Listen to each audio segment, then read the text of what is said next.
The Heckler and Koch 416 was one of the real hits with the evaluators.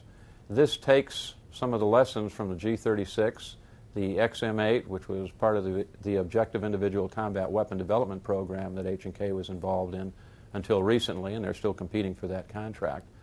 But our evaluators were nearly unanimous in their praise for how clean this weapon stayed while firing.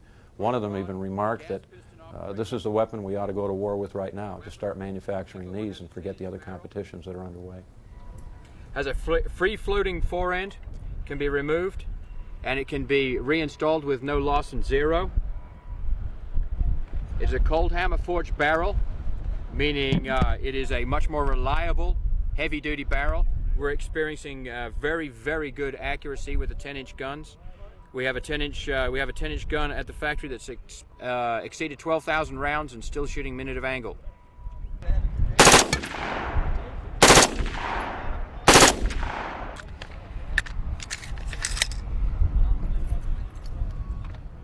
No heat transfer. That's what I was going to say. It's not hot. Not hot. It's not dirty either. Yeah, exactly. There's no dirt, no debris. It's amazing. Look at how clean the bolt face is. We've gone through, I think we're on our second case of ammo.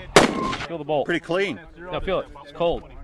Oh yeah. There's no heat transfer, And so it's the parts clean, too. last forever. Yeah, and it's clean as well. Is that a piston you're using? Or? Yeah, we're using a rod that pushes the bolt to the rear right here. With the bolt open, you can now remove the gas system, so you just pull the pusher rod to the rear. This stays as one assembly. If you notice, there's no dirt at all on it. Nope. We've been firing it all day. Clean. Okay.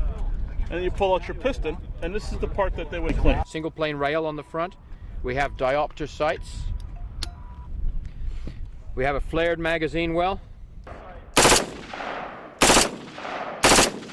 Recoil and handling is very similar to the original weapon, but I was amazed at the cleanliness of the bolt and chamber as a result of the new gas system similar to the AK-47, the Kalashnikov.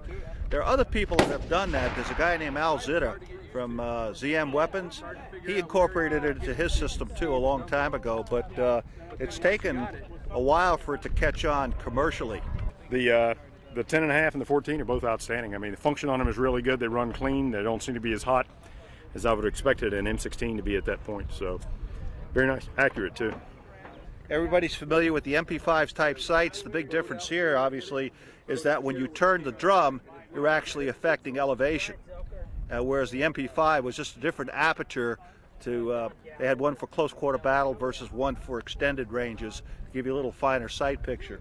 So, like I said to Jim, it's kind of a combination of some old stuff, you know, the best of the old with some brand new ideas incorporated into that very familiar platform.